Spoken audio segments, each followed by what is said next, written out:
Bonjour à toutes et à tous, bienvenue dans ce nouveau webinaire de TPC dédié à la communauté Product Design et au-delà. Aujourd'hui, on a la chance d'accueillir Stéphane. Pendant que j'essaye de faire de mon mieux pour présenter un petit peu Stéphane, n'hésitez pas à nous mettre un petit peu dans le chat, nous dire coucou et nous dire un petit peu qui vous êtes, qu'est-ce que vous faites. J'en reconnais quelques-uns là déjà. Hop. Oui, ça fait plaisir. On a avec nous. Ouais, salut Alexis, salut Baudouin, Chantal, Christophe. J'en reconnais quelques-uns. Fiona, Cédric, salut à toutes et à tous. Bienvenue. Merci beaucoup d'être là. On va essayer de passer 45 minutes ensemble afin d'apporter un maximum de valeur sur une question qui nous tient à cœur, qui est celle de l'évaluation, et l'évaluation en particulier de profil product. Chacun a un petit peu sa vision de ça et ça va être top d'échanger avec vous. Nous, on a voulu inviter Stéphane là-dessus. Stéphane est quelqu'un qui a fait passer pas mal d'entretiens. C'est une des personnes que je connais qui fait du produit depuis le plus longtemps. J'ai eu la chance, moi, personnellement, de croiser Stéphane en 2012, je crois, à San Francisco. Je ne connaissais rien au produit, je ne connaissais rien à la tech. C'était mon tout premier stage dans l'écosystème. Stéphane était un des très bons amis de mon CEO et mentor, Alex. Et depuis, on est resté en contact. Et toi, tu es rentré de SF, mais tu vas nous raconter un petit peu tout ça. Donc, la façon dont ça va se passer, c'est qu'on va essayer de passer 20-25 minutes à ce que Stéphane nous partage un petit peu sa vision de l'évaluation et comment est-ce qu'il fait très concrètement pour évaluer un PM dès les premiers échanges. Pendant ce temps-là, moi, ce que je vous laisse faire, je vous invite à faire, c'est de nous poser vos questions, toutes vos questions dans le chat. On les prendra à la fin, on les posera à la fin. Je vous laisserai la parole si vous le souhaitez. Et on essaiera de se garder 10-15 minutes d'échange. Évidemment, vous aurez le replay, vous aurez toutes les informations derrière. On essaiera même d'en faire un contenu assez canon. On travaille d'ailleurs sur un contenu assez propre autour de l'évaluation. Mais voilà, ça, ce sera un sujet pour après. En tout cas, bienvenue à toutes et à tous encore une fois. Merci beaucoup Stéphane d'être là. Je te laisse peut-être te présenter, nous dire un petit peu deux mots sur ton parcours avant de nous partager tes slides. Oui, très bien. De toute façon, c'est bonjour à tous, bonjour à toutes. La première slide, de toute façon, c'est celle où je me présente. Donc, si tu veux, si vous le voulez bien, je vais démarrer par ça. On remarquera la belle casquette de Stéphane SD pour Stéphane Delbecq, pas pour San Diego, mais pour Stéphane Delbecq, pour San évidemment. Diego. Non, pas du tout. Le branding. Donc, si vous êtes d'accord, je vais présenter tout de suite. Je vais partager mon écran pour pouvoir démarrer avec vous cette petite discussion. Voilà, donc ça prend forme. A priori, ça devrait être bon dans quelques instants. C'est bon pour vous? Super. Alors, tout d'abord, je vous explique un peu. Les slides sont en anglais. Nous allons quand même parler en français. Ne vous inquiétez pas. Donc, qui suis-je? Puisque Mehdi m'a fait une passe décisive, comme il le disait tout à l'heure. Ça fait un peu plus de 25 ans que je travaille. Oui, Raphaël disait tout à l'heure dans le chat que ça me donne un petit coup de vieux. C'est vrai. J'ai eu la chance de partir vivre à San Francisco en 2007 et j'ai lancé donc une petite start-up dans les données du sport à San Francisco en 2009. Je suis très fan de sport, l'analogie qui vient d'être faite l'a encore montré, et notamment de football. La grande particularité de mon parcours, c'est que j'aime beaucoup construire des équipes et construire surtout des talents. Et l'analogie dans le sport est très grande et on pourrait en parler pendant des heures. Et puis, depuis quelques temps, je suis aussi quelqu'un qui fait du produit en mode freelance pour aider les entreprises et les individus à devenir plus successful, comme on dit en excellent français, donc à avoir plus de succès. Le sujet dont on va parler aujourd'hui, c'est celui du recrutement. Alors, pourquoi est-ce que je me sens en capacité de vous en parler aujourd'hui? Tout d'abord parce que j'ai eu pas mal de rôles dans le produit, que ce soit en tant que PM jusqu'à récemment CPTO, Chief Product and Technology Officer. Il m'a fallu recruter des dizaines de product people et surtout des product managers. Même en tant que freelance, ce sont des choses qui arrivent, d'aller chercher des talents pour construire des organisations, mais aussi pour faire en sorte que les équipes se renforcent en termes de capacité et de compétences. Et puis, plus récemment, sur les 10 dernières années, j'ai beaucoup joué avec l'idée de construire une start-up dans les HR.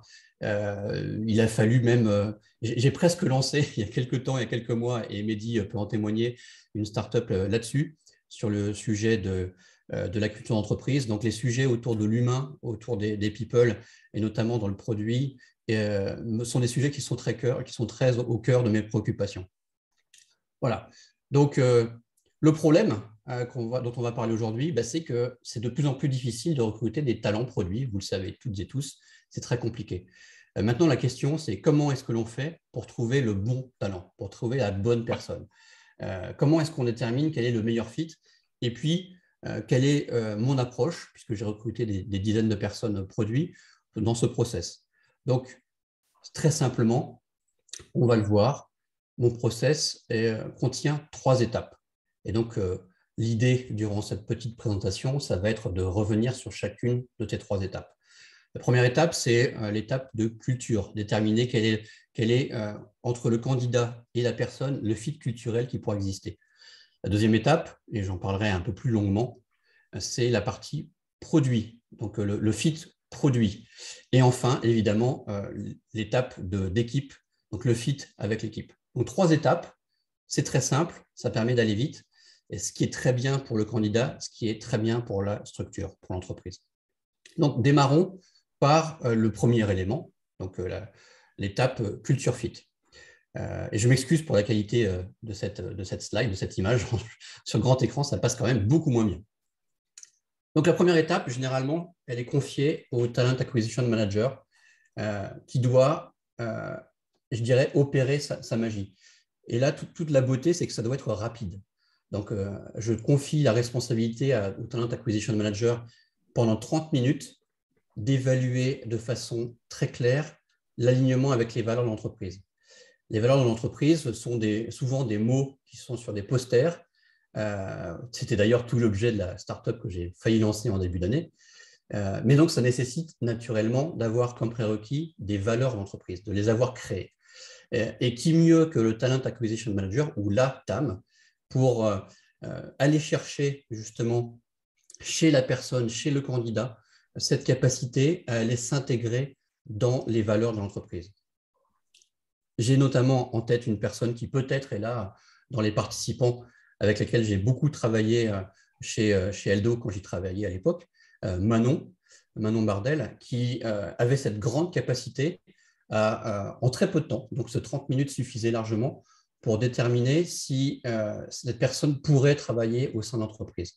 Donc là, on va prendre un formulaire, toujours le même, toujours précis, dans lequel on va aussi regarder quels sont les centres d'intérêt de la personne, comment ça peut s'intégrer potentiellement aussi avec les valeurs de la boîte ou avec les autres centres d'intérêt des autres personnes.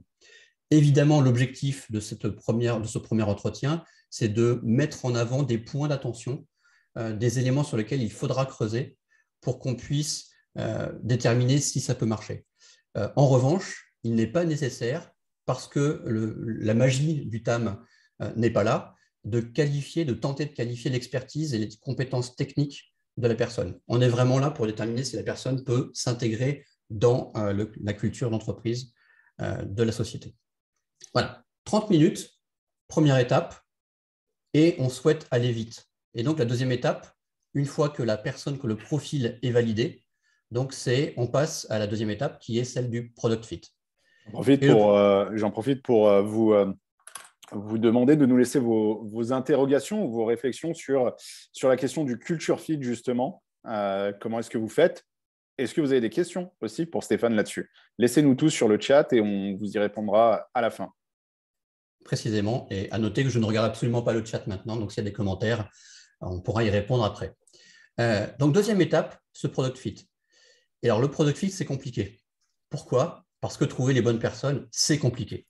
Les hard skills, on parle des soft skills, les connaissances marché, les connaissances techniques, l'hybridation du travail qui fait que certaines entreprises vont préférer à distance, d'autres en présentiel, d'autres les deux, la seniorité, donc le niveau d'expérience, le type d'entreprise dans laquelle la personne a travaillé, la compensation, donc le package salarial, des notions de diversité et d'inclusion peuvent être prises en compte lorsqu'il va s'agir de recruter quelqu'un, l'expérience internationale, et puis le full package et les bénéfices associés. Donc tout ça, ça peut ressembler à une chasse et l'équipe de TPC ne dira pas le contraire, c'est compliqué.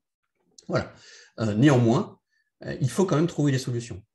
Donc j'ai créé un framework que j'appelle le framework champion en français. Et puisque j'ai créé ce framework, c'est beaucoup plus simple si c'est moi qui m'en occupe. Hein, puisque je ne vais pas demander à quelqu'un d'autre de faire le travail. Et en tant que CPO dans les différentes expériences de ces dernières années, c'était quand même plus simple de m'en occuper moi-même. Et donc là, c'est 1 heure. Voilà, cette étape-là, ça va durer 1 heure. J'ai mis sur cette slide no business case. Pourquoi? Parce que je considère qu'il est préférable de travailler sur qui est la personne, quelles sont ses passions, quelles sont ses compétences, et on va en parler un peu plus tard, plutôt que la mettre à l'épreuve. Si vous voulez, je pourrais vous renvoyer sur un article que j'ai écrit et qui est disponible sur LinkedIn, dans lequel j'explique dans le détail pour lequel je ne veux pas faire passer de business case. C'est un vrai sujet. En tout cas, mon choix, c'est de ne pas le demander. Voilà. Et puis, l'idée, c'est que ce soit une conversation, bien sûr, très structurée, avec des différentes questions, mais une conversation amicale. On n'est pas là pour essayer de piéger le candidat ou la candidate. Et évidemment, vous l'aurez compris en lisant le dernier point, l'objectif, c'est de valider les compétences qui sont requises pour faire un bon PM. Et donc, ces compétences, je les ai décrites dans le framework Champion. Le C, le Champion, c'est là pour la curiosité.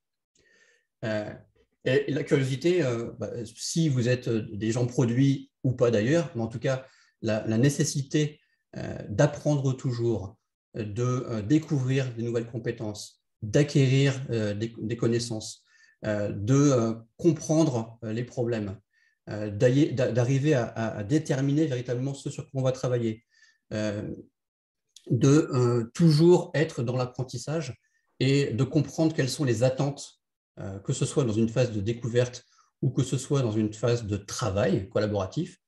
C'est pour moi donc un élément majeur. C'est d'ailleurs pour ça que c'est le premier, donc la curiosité. Et comment on fait pour mesurer la curiosité? Là, je vous ai mis un exemple de question que je pose durant l'entretien, qui est assez basique, qui est assez connu, que vous avez sans doute déjà soit entendu, soit posé. Mais par contre, c'est une question qui systématiquement revient, c'est quelle est la dernière chose que vous ayez apprise et comment est-ce que cette chose vous a permis de grandir comme personne? Il n'y a pas de bonne réponse, il n'y a pas de mauvaise réponse. Parfois, je pose aussi une deuxième question qui est est-ce que vous pouvez m'apprendre quelque chose? Et donc là, ça va permettre aussi, en plus de la curiosité, de l'ouverture, de voir quelles sont les compétences en termes de communication. J'aurais pu mettre le C de communication, mais j'ai choisi curiosité. Si vous avez des retours, n'hésitez pas dans le chat à poser des questions, etc. On les regardera plus tard et je suppose que Pauline et Mehdi n'hésiteront pas aussi à les remonter. Voilà. C'est interactif, vos commentaires sont bienvenus. Ça, c'est donc le premier point, le C de curiosité. Ensuite vient l'humilité. L'humilité, j'allais enfoncer une porte ouverte, donc je ne vais pas le faire, mais c'est quand même la capacité à reconnaître ce qu'on ne sait pas. Il y a cette fameuse phrase de Jean Gabin qui dit « je sais ce que je ne sais pas ». Et donc, on ne veut pas, dans une équipe, aller chercher des gens qui soient des super rockstars, qui connaissent plein de choses, etc. Mais par contre, on va vouloir aller chercher la personne qui sait qu'elle a des zones de non-compétence et qu'elle a des axes de progression.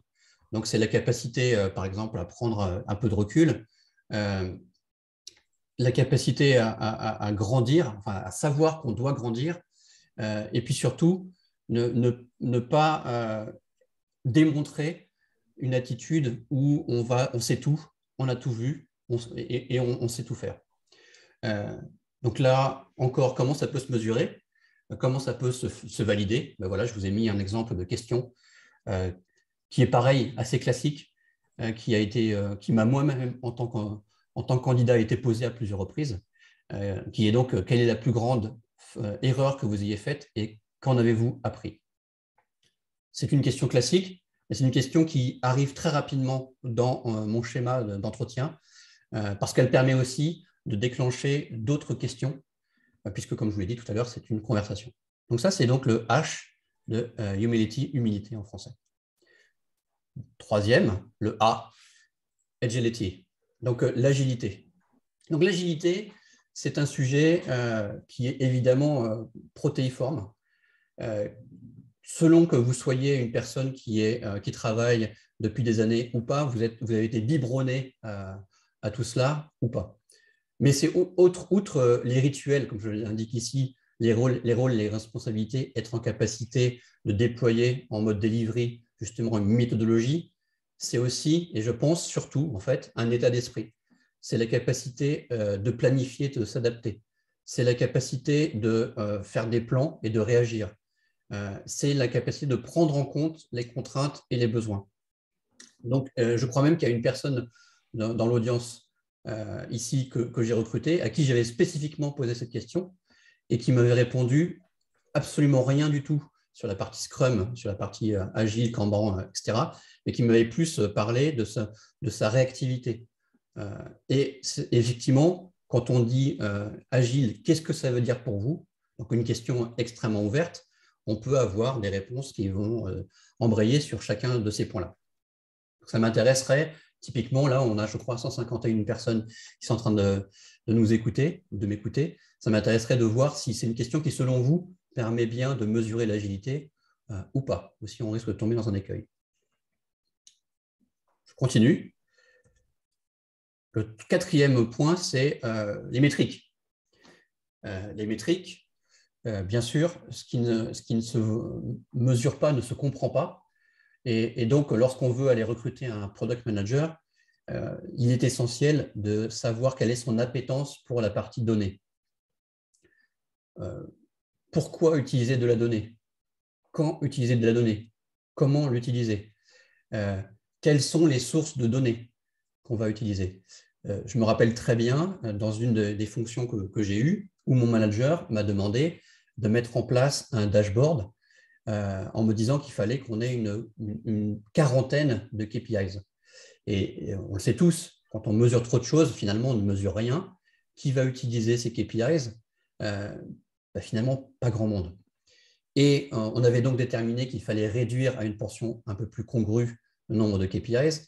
Et on s'était aussi donné comme objectif d'aller chercher des données, que ce soit au sein des entretiens, donc en préalable, soit dans des recherches en mode discovery, soit en validation focus group, des KPIs traditionnels, et puis aussi d'aller chercher sur les réseaux sociaux ce qui pouvait se dire sur nos éléments. Et donc, l'origine de la donnée était aussi un élément extrêmement important pour la compréhension de cette donnée et donc ce qu'on pouvait en faire. Et je l'ai dit, donc quels sont les KPIs à mesurer? Et donc, la question que je pose systématiquement là-dessus est très simple, c'est quels sont les KPIs que vous suivez, que vous suiviez dans votre job précédent, et comment est-ce que ces points de données vous permettaient de prendre des décisions. Parce que, évidemment, il y a le quoi et le comment. Le bonus point que j'indique, c'est le par qui, parce que voilà, ça donne aussi la mesure de la façon dont la structure est organisée, de qui est décisionnaire sur ces points de données, et de voir aussi dans quelle mesure la personne, le candidat ou la candidate avait vocation à utiliser cette donnée elle-même ou en faire référence à un comité. Donc, ça permet en même temps de voir s'il y avait une organisation qui favorisait l'utilisation de ces données ou si le candidat recherchait plutôt l'autonomie pour sa prise de décision. N'hésitez pas à réagir là-dessus et à nous poser des questions. On reviendra dessus. Mehdi, tu m'interromps si tu veux qu'on aille un peu plus en profondeur. On est bon, Steph. Ok, super. Le P de player, alors team player en réalité. Je vous l'ai dit tout à l'heure, j'ai une grosse affinité pour les sports d'équipe, et notamment pour le football, on ne va pas se le cacher. Et ce qui est intéressant dans la construction d'une équipe, aussi bien en sport que en business, c'est la nécessité d'avoir des personnalités, des compétences complémentaires. Ce qui est important, par exemple, c'est de ne pas essayer d'avoir quelqu'un qui est bon partout, mais plutôt d'avoir quelqu'un dont les compétences compensent les difficultés de quelqu'un d'autre dans votre équipe. Ça, c'est le premier élément. Le deuxième élément, c'est celui que j'ai indiqué ici, qui est bien sûr la nécessité de partager l'information. Avant, il y a quelques années, la personne qui maîtrisait l'information, qui en était détentrice, c'était elle qui avait le pouvoir. Aujourd'hui, et plus que jamais, c'est la personne qui partage l'information qui a le pouvoir. Donc, il ne faut pas garder l'information, il faut la partager. Deuxième point, ou troisième point plus précisément, c'est respecter les valeurs de la société et ses règles. Quelqu'un qui joue en équipe, c'est quelqu'un qui adhère aux règles, qui adhère aux valeurs et qui va suivre les recommandations du coach, du manager ou donc de la société. Et le dernier point, c'est un point qui est souvent négligé, c'est la capacité à célébrer les succès. Donc, c'est dire telle personne a été efficace à tel moment, comment est-ce que ça a été récompensé, comment est-ce que ça a été mis en valeur, et est-ce que c'est une habitude, et est-ce que la personne, le candidat, va participer à cela de façon active. Donc, la question systématique que je pose pour valider la compétence collaborative du candidat, c'est comment est-ce que vous aimez construire une roadmap produit. Bien sûr, le PM est en charge de la roadmap produit. Maintenant, la construction de la roadmap produit peut être faite soit individuellement dans son coin, soit collectivement en mettant en action des designers, des QA, les personnes du support, les personnes de la tech, etc., évidemment d'autres sources, du marketing, des sales, etc. Donc, la méthodologie utilisée par le candidat pour construire sa roadmap produit indique aussi s'il y a une appétence particulière sur cette dimension collaborative. Et évidemment, je ne l'ai pas indiqué ici, pour la partie célébration des succès. Voilà, une question peut être aussi posée là-dessus. Ça permettra de voir si c'est plutôt autonomie, laisse-moi jouer tout seul. Donc, dans ce cas-là, vous avez une superstar. Ça peut être intéressant, mais moi, je vais plutôt aller chercher une personne qui va être dans le fait de faire des passes, de jouer collectif. Pour l'analogie, sport. On continue sur le I de intégrité. Et alors ça, j'ai appris vraiment sur le tard que c'était essentiel. Pourquoi je vous dis ça? Parce que vous pouvez avoir la personne avec les plus grandes compétences techniques, les plus grandes connaissances théoriques, académiques. S'il n'y a pas d'honnêteté, s'il n'y a pas d'intégrité, s'il n'y a pas de transparence, ça ne marche pas. Donc, le premier point que j'ai indiqué ici, c'est vraiment l'honnêteté sur tous les sujets. Bien sûr, c'est compliqué. Bien sûr, parfois, on peut être tenté de ne pas être transparent. Pour moi, ça n'a jamais marché de recruter quelqu'un qui n'avait pas cette valeur-là profondément ancrée au corps, chevillée au corps. Et donc là, ce sont des principes moraux, des principes éthiques, un niveau de valeur morale élevé.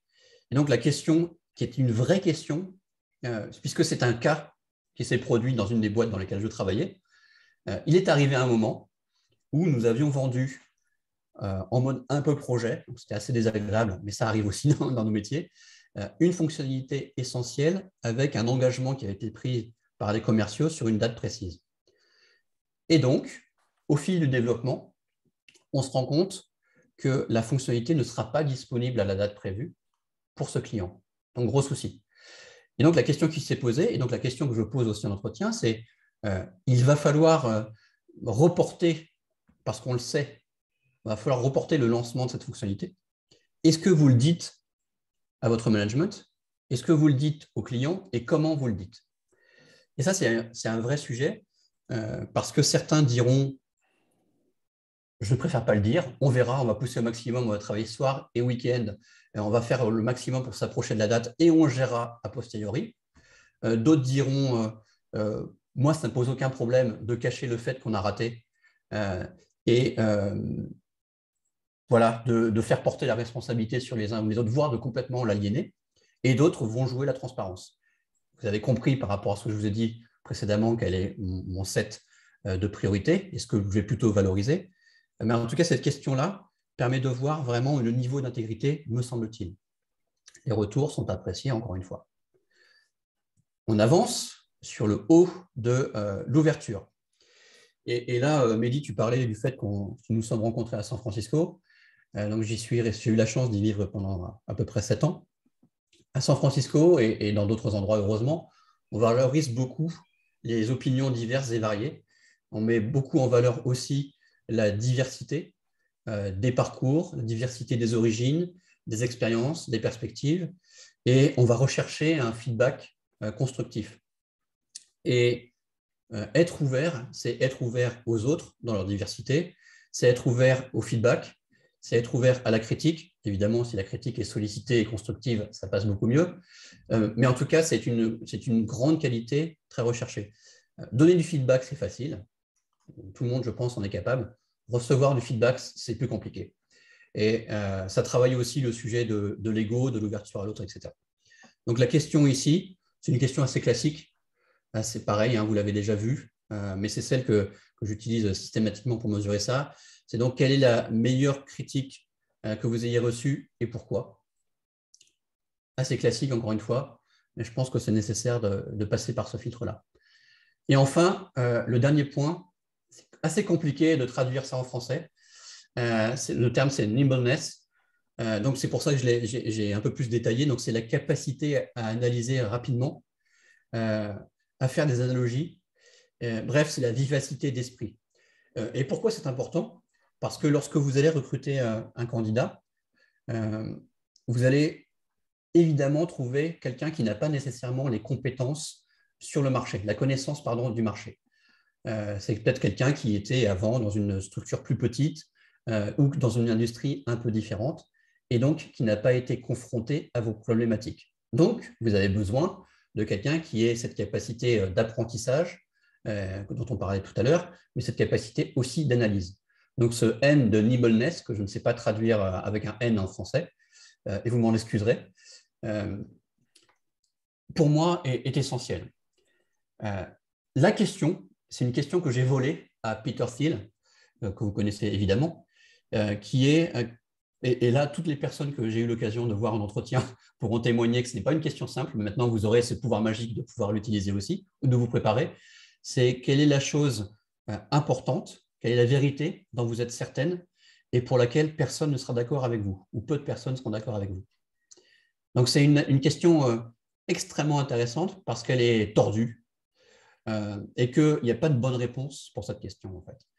Ce qui est intéressant, c'est la façon dont la personne va vous répondre. Donc, quand je pose la question, je ne donne absolument aucun commentaire. Et donc là, je note tout ce que je vois. Les pauses, est-ce que la personne reformule, est-ce qu'elle part du début, la fin, est-ce qu'elle est complètement intégrée dans la question, est-ce qu'elle formule une hypothèse qu'elle va essayer d'illustrer, etc. Et 2 exemples pour illustrer la réaction à cette question.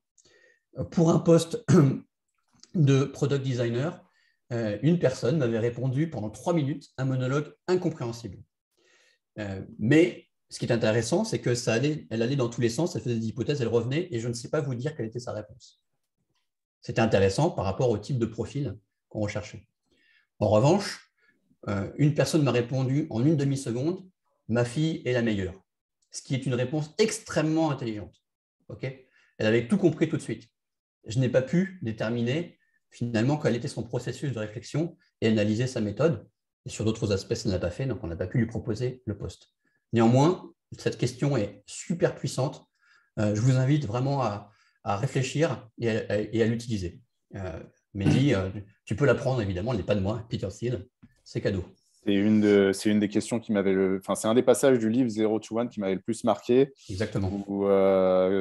Livre que je recommande à tout le monde d'ailleurs, hein, de Peter Thiel, où vraiment il teste la capacité surtout des C-level qui recrutent pour les startups dans lesquelles il investit, d'avoir cette espèce d'intuition analytique, marché, utilisateur, tendance, afin de faire grandir à la fois de manière intuitive, mais aussi de manière un peu driven l'organisation en face. Pour info, je suis allé checker Nimbleness sur Lingui. Oui. Ça se traduit par agilité d'esprit. Et oui, donc, mais ça ne rentrait pas en N, ça ne passait pas en N. Ça passait pas en N, non. Agilité d'esprit, voilà, donc c'est beaucoup plus simple. Merci, monsieur Dipol. Je t'en prie. Donc, voilà. Donc, 1 heure, comme vous l'avez compris, très intense parce que pas mal de dimensions à checker, mais nous sommes uniquement sur les soft skills. Une fois que la personne passe par ce filtre-là, donc on va vers le team fit, donc aller chercher donc, cette capacité à travailler avec les membres de l'équipe. Quelques questions sur le chat. N'hésitez pas à continuer à en poser, surtout sur le product fit. Vous l'aurez compris, on est plus du côté des… Aujourd'hui, on parle plus de soft skills. On fera tout un webinaire dédié aux hard skills où on partagera une vraie étude de cas d'une vraie startup. Ça arrivera dans 3 semaines. Quelque chose de beaucoup plus orienté compétences très techniques. Là, ce qui nous intéresse, c'est vraiment la partie soft skills. Continuez à nous poser vos questions et on vous donnera la parole juste après. Super, merci Mehdi. Donc, 3e et dernière étape, donc, le fit avec l'équipe. Donc là, tout simplement dans un environnement informel, autour d'un café, au resto, dans une salle un peu sympa, proposer au candidat ou à la candidate de rencontrer 2 ou 3 personnes de l'équipe. Et là, j'ai testé différentes choses et ce qui marche bien, c'est de proposer à des profils différents dans l'équipe d'aller rencontrer la personne. Donc, de ne pas prendre 2 PM ou 2 product designers ou 2 data analysts, mais plutôt de faire un mix pour avoir des points de vue différents sur les compétences, le fit avec la personne. Et puis, du coup, faire des retours aussi qui soient orientés différemment, puisque, comme vous le voyez, le dernier point, c'est le feedback avec moi. Donc là, finalement, le 3e point, le 3e moment, le team fit, c'est quelque chose qui est très simple et qui ne nécessite pas de préparation particulière. Donc, une fois que ce fit est validé, là, on a gagné. Donc, on a atteint l'objectif et donc, on va pouvoir faire une proposition. Alors, il y a un petit peu de délai. Donc, comme vous le voyez, pas plus de 3 étapes, très clairement identifiées, présentées au candidat dès le début. Donc, le culture fit avec la personne qui est en charge de l'acquisition des talents, le product fit avec le CPO, avec moi, et le team fit avec l'équipe produit. Très simple, très rapide, et selon moi, ça marche bien à partir du moment où on arrive bien à valider les éléments qui sont ici listés: curiosité, humilité, agilité, l'importance sur les données, la capacité à jouer en équipe, donc l'espace collaboratif, l'intégrité, l'ouverture et l'agilité d'esprit, pour reprendre ce que nous disait M. Mehdi tout à l'heure. Voilà, on a donc balayé les 3 étapes, le framework que j'ai mis en place, le framework Champion.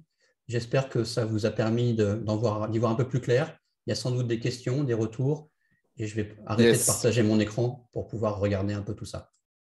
Alors, on va vous donner la parole aussi pour deux choses. La première, c'est pour effectivement poser les questions qu'on a vues arriver sur le chat et qui sont hyper intéressantes, vraiment. Et la seconde, c'est aussi pour nous donner votre avis sur cette question de l'évaluation des product managers. Donc, je vous partage à mon tour mon écran. Hop. J'ai fait un petit Slido. Vous pouvez nous rejoindre sur slido.com dièse le nombre qui s'affiche, ou alors directement utiliser le QR code. Et la première question qui va se poser, c'est comment est-ce que vous évaluez en fait un ou une PM? Quels sont les skills les plus importants à évaluer, notamment les soft skills les plus importants à évaluer pour vous chez un ou une PM? En attendant, hop, on a peut-être 1 ou 2 questions qui nous sont arrivées. On peut peut-être commencer la discussion. Martine, j'ai vu que tu avais posé 2-3 questions. Peut-être que tu veux directement les partager à Stéphane, et notamment sur le culture fit. Il y a une question qui me paraissait hyper intéressante sur comment faire en sorte effectivement évaluer le culture fit d'une personne sans que ça devienne discriminatoire. Et donc, on retrouve les questions de diversité et d'inclusion là-dedans. Oui, alors, c'est ce que je disais tout à l'heure, ça, c'est toute la magie du TAM, en fait. je ne me sens pas en capacité, typiquement, de mesurer le culture fit. Et c'est d'autant plus vrai que, comme on l'a dit, il faut qu'on intègre cette dimension de diversité et d'inclusion dès le départ. Donc, et d'ailleurs, ce qui est intéressant, je vais faire une toute petite ellipse et revenir dessus, c'est qu'il y a même un article de la BBC qui, la semaine dernière, disait arrêtons de chercher un culture fit, mais plutôt essayons de trouver un values fit. Donc, la culture, c'est beaucoup de choses à l'intérieur, mais ça peut créer un biais de discrimination. Alors que les valeurs retirent cette dimension discriminatoire, puisqu'il n'y a pas de différence, quel que soit le niveau d'éducation, les origines, les localisations, etc. etc. Tu peux nous donner justement, Stéphane, s'il te plaît, je sais pas, un ou deux exemples de valeurs que tu vois souvent passer dans certaines startups tech? Il y a la valeur tarte à la crème, qui est la valeur bienveillance, Ouais. qui revient quasi constamment et qui pour moi est extrêmement bonne, et j'ai même écrit un article là-dessus il n'y a pas très longtemps, qui est extrêmement bonne quand elle est réelle et intégrée dans le quotidien. Si c'est juste pour pouvoir faire de la marque employeur, ça n'a aucun intérêt. Par contre, si c'est intégré et incarné, qu'il y a de la solidarité, qu'il y a de l'écoute, qu'il y a de l'empathie, que c'est aussi bien top-down que bottom-up, ça fonctionne. Voilà, donc ça, c'est un exemple. Et c'est en ça que c'est intéressant de parler aussi avec les collaborateurs. C'est-à-dire que la valeur bienveillance, je ne crois pas qu'il y ait un seul manager qui dise en entretien, nous ne sommes pas bienveillants. Nous crachons au visage des gens et on ne s'intéresse absolument pas à ce qu'ils veulent. Personne ne va dire ça. En revanche, pouvoir, durant un échange avec les collaborateurs, vérifier que ça existe, que c'est incarné, ça, c'est fort, ça, c'est important. Je ne sais pas si c'est un exemple qui vous parle. En tout cas, Alors, moi j'avais une petite question à titre personnel concernant le culture fit et ce premier entretien avec le ou la TAM. C'est la question de la motivation du candidat que tu as en face. En gros, on s'est rendu compte chez TPC que les process qui démarraient de manière très, très solide sont les process où non seulement le recruteur évalue voilà, le potentiel, la culture, l'adéquation avec l'équipe, mais en même temps motive la personne en face. Je ne sais pas si tu partages ça, mais toi, de ton côté, comment est-ce que tu ferais pour motiver dès le premier entretien un ou une candidate dont tu sens le potentiel? c'est intéressant comme question parce que pour moi, un job, c'est la rencontre entre entre l'envie d'une personne et les besoins d'une entreprise. Et donc, il faut que chacun arrive à motiver l'autre. Donc, le candidat est là pour donner envie au recruteur de le recruter et le recruteur est là pour donner envie au candidat de venir. Donc, il doit y avoir déjà un certain degré de motivation, j'allais dire in utero, enfin dès le début. Après, donner envie de venir, de rejoindre, et ça, en tout cas, c'est dans mon entretien de Product Fit, je laisse 10-15 minutes au candidat pour poser ses questions. Et ma façon de générer cette motivation, c'est de répondre à toutes les questions, même celles qui sont difficiles, même celles qui fâchent. Ça peut arriver. Mais en tout cas, de jouer tout de suite la transparence et l'honnêteté que je vais chercher moi-même chez le candidat. Donc, la motivation, elle est, je dirais, liée au job, à l'entreprise, au marché, et puis aussi à la relation que tu veux créer dès le début. Donc, cette relation, elle nécessite de partir sur de bonnes bases et par conséquent, d'être sur les valeurs que je recherche.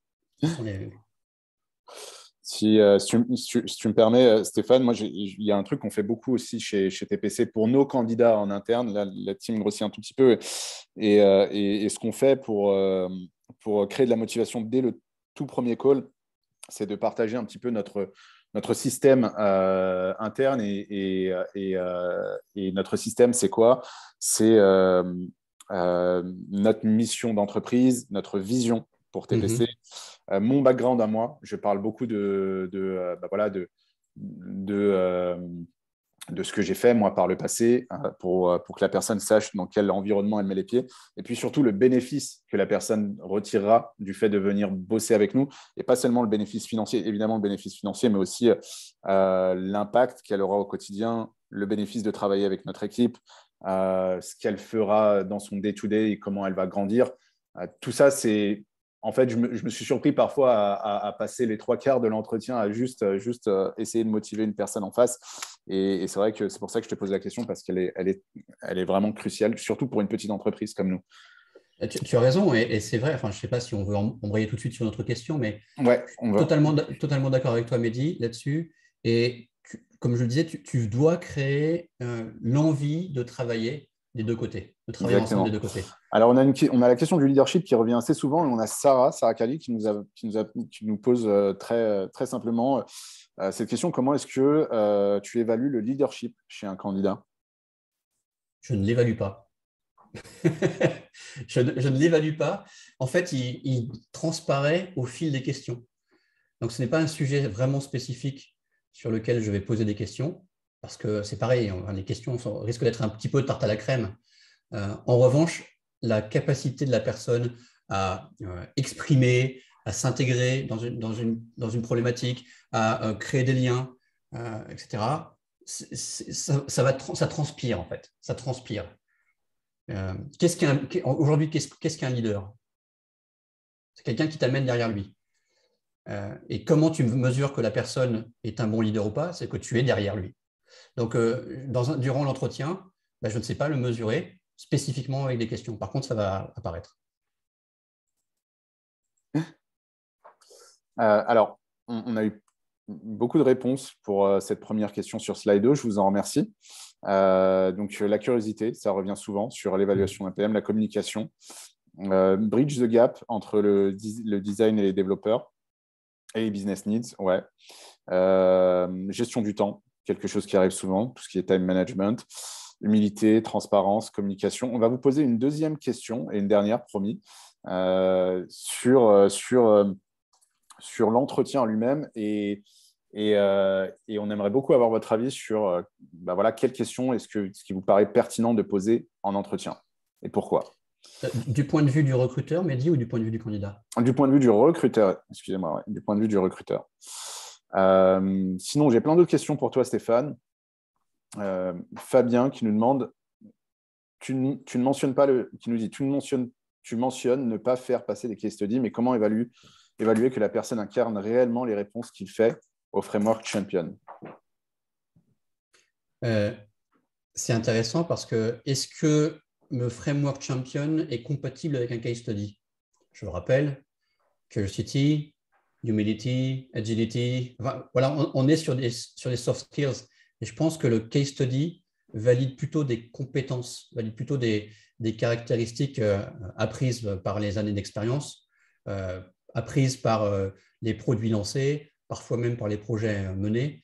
Et c'est la démonstration de la capacité à prendre un projet, à prendre un produit, à prendre un problème et le découper. Ce n'est pas ce que je recherche, moi, dans mon framework. Donc, oui, c'est un choix de ne pas mélanger comment dirais-je, la compréhension de qui est la personne et comment elle va s'intégrer au sein de l'équipe et au sein de la boîte versus sa capacité à délivrer. Et alors, est-ce que tu as déjà eu quelques erreurs de recrutement avec cette méthode question d'Olivier? Bien sûr. Enfin, heureusement, ça permet aussi de s'améliorer soi-même quand on fait passer des entretiens. Oui. Alors après, le problème, c'est que maintenant, je livre un peu quelques astuces sur les questions que je pose en entretien, et donc les candidats vont se préparer, et notamment sur la Peter Thiel, qui est quand même la question surprise que je pose toujours à la fin. Donc maintenant, les gens vont arriver préparés, mais oui, bien sûr que ça arrive. Heureusement qu'on ne pose plus les questions sur les 3 qualités, les 3 défauts, parce que celle-ci, on l'a entendu 120 253 fois. Mais une personne qui est un peu intelligente, qui a un peu de la bouteille et qui a déjà passé des dizaines d'entretiens, saura à peu près sur certaines questions quoi répondre. Donc c'est aussi là où il faut être en écoute active. Et bien sûr, je ne l'ai pas indiqué, parce que je parlais plus du framework, mais moi, ma posture, c'est d'être en écoute active pour rebondir sur des éléments qu'il va falloir creuser sur les réponses qui vont être données. Et pour essayer de peut-être challenger aussi une réponse qui paraîtrait par trop téléphonée ou préparée à l'avance. On a une question d'Adrien sur le marché de l'emploi un peu plus large. Est-ce qu'il te semble aujourd'hui tendu? Et en fonction de ça, comment est-ce que tu adaptes ta stratégie de recrutement? Alors, si on parle tout de suite, à l'instant T, je pense qu'il est en train de légèrement se détendre. Enfin, c'est vous, Mehdi, Pauline, qui avez plus le doigt sur le pouls. J'ai le sentiment que ça se détend un tout petit peu par rapport au début de l'année. Maintenant, le début de l'année était extrêmement tendu. C'est très difficile d'aller recruter des talents. Et bon, il se trouve que moi, au début de l'année, je ne recrutais pas des talents, j'étais en train d'essayer de chercher à monter une boîte. Donc, ce n'était pas exactement la même chose. Mais il n'en reste pas moins que, et c'est peut-être le bon moment aussi pour moi de répondre à une des questions qui était posée ici, c'est que je ne vais pas non plus chercher forcément le nombre d'années d'expérience demandées ou requis. Il y a des personnes qui ont des compétences qui peuvent s'appliquer au monde produit, qui ont décidé de faire une reconversion et qui apportent des choses différentes, mais pas les 3 ans, les 4 ans ou les 5 ans d'expérience. Ça vaut vraiment la peine de regarder aussi ces profils-là, surtout dans un marché tendu. J'ai en tête notamment une personne, alors ce n'était pas pour un poste de product manager, c'était pour un poste de data analyst. Une personne qui avait plus de 40 ans, qui avait été manager d'un hôtel et qui avait fait une formation de data analyst en mode accéléré, en bootcamp. Et dans l'entretien, en fait, j'ai retrouvé les compétences, les caractéristiques humaines que je recherchais pour un poste de data analyst. Donc, il n'avait pas les 3 ans d'expérience recherchée par un des cofondateurs, mais j'ai été très, très punchy pour faire valider au cofondateur que c'était la bonne personne, malgré le fait qu'il ne colle pas à la description. Et effectivement, dans un marché tendu où il y a plus de… Alors, c'est peut-être moins le cas aujourd'hui, mais Mehdi, tu pourras le confirmer. Mais en tout cas, dans un marché où il y a moins de product managers que d'offres, que de postes ouverts, oui, il faut aller chercher autre chose. Et c'est en cela aussi, je pense, que regarder des soft skills permet d'avoir une ouverture plus grande.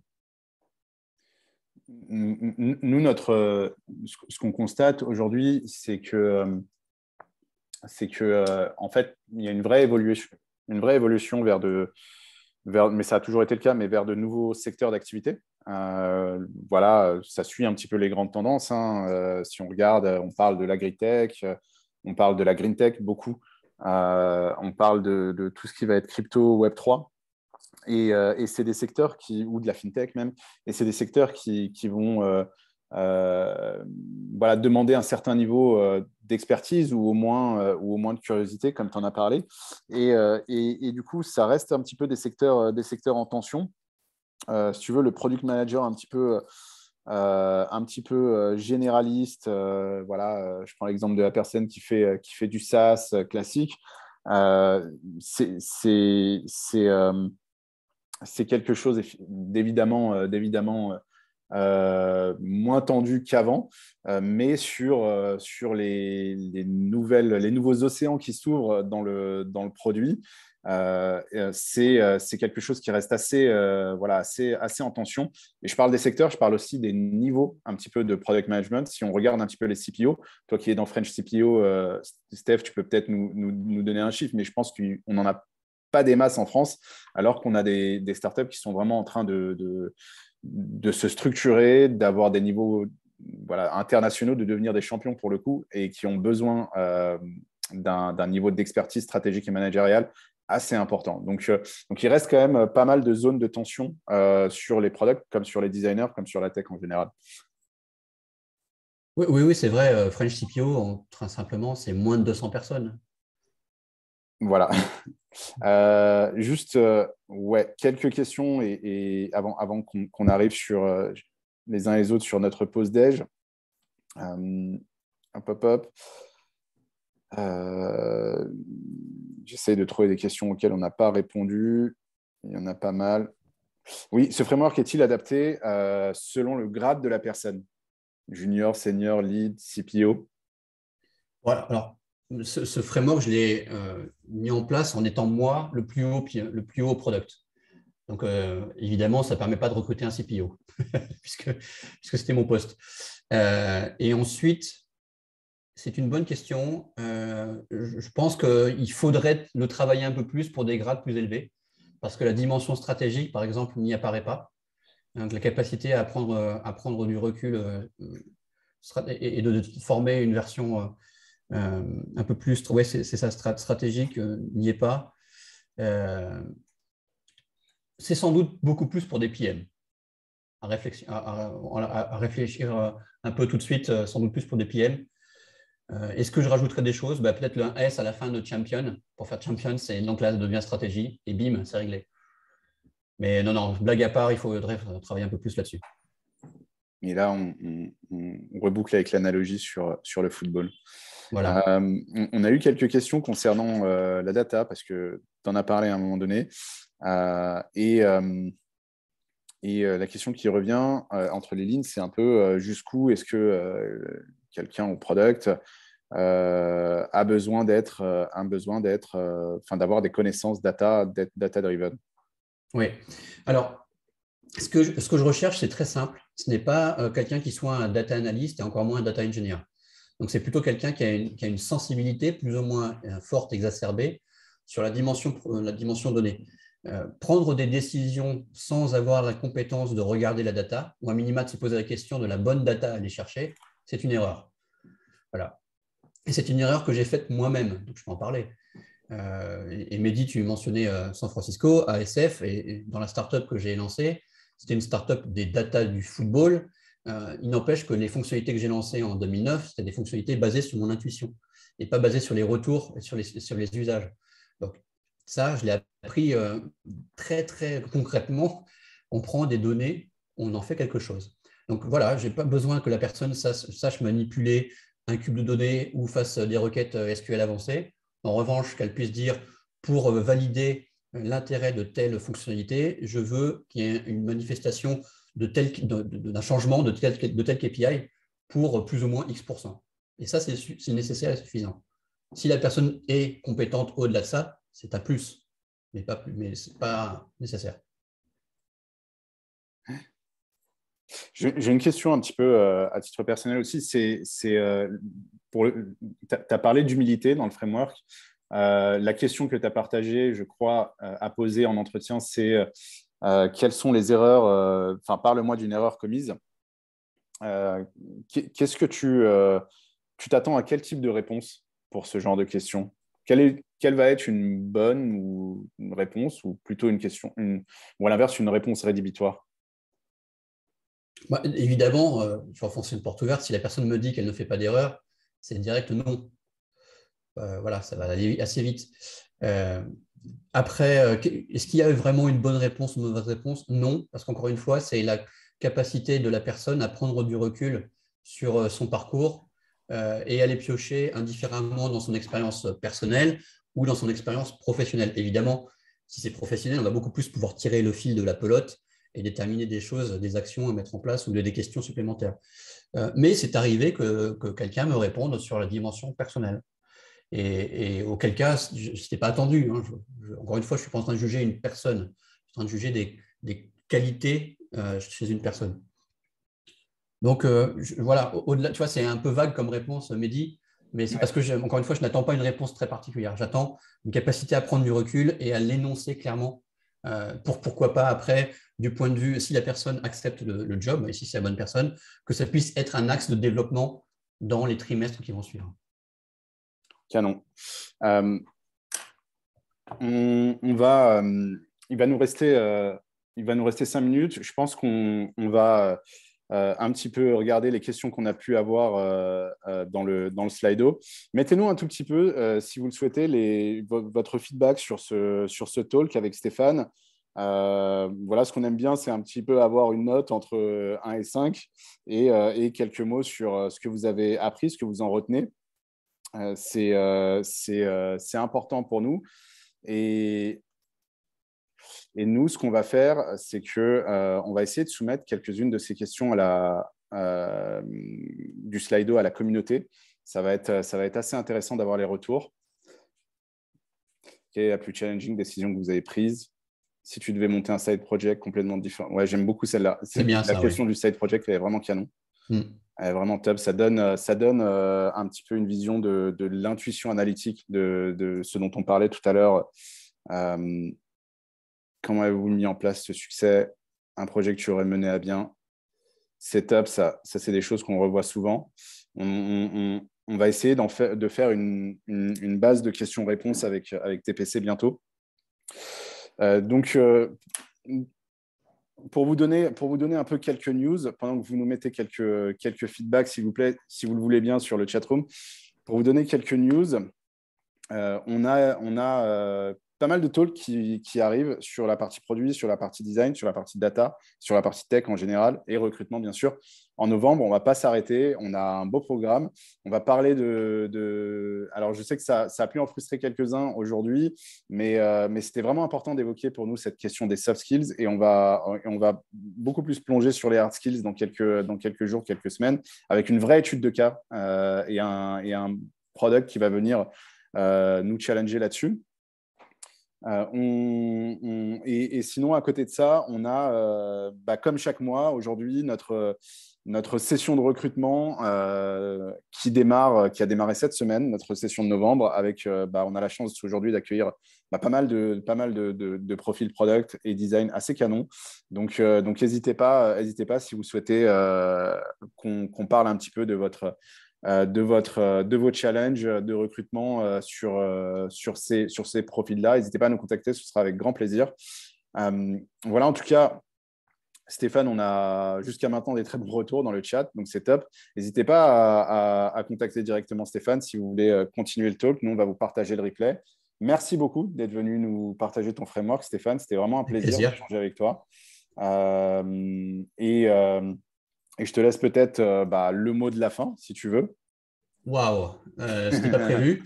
Ouais. Non, le mot de la fin, c'est que peut-être un recrutement, c'est une rencontre en fait. C'est une rencontre entre des besoins, quels qu'ils soient, des envies, des attentes, des désirs. Donc, nous ne sommes pas des machines. Essayons de considérer que d'un côté ou de l'autre, tu parlais de motivation tout à l'heure, Mehdi, en fait, ce sont juste des personnes qui se parlent et qui ont à un moment peut-être envie de bosser ensemble. Donc, voilà, l'humain dans le recrutement. Exactement. En tout cas, bravo. Merci à toi. Merci à toutes et à tous d'être restés là. Je vous souhaite un excellent après-midi et puis un bon appétit. Et on se retrouve très, très bientôt pour des nouveaux talks TPC.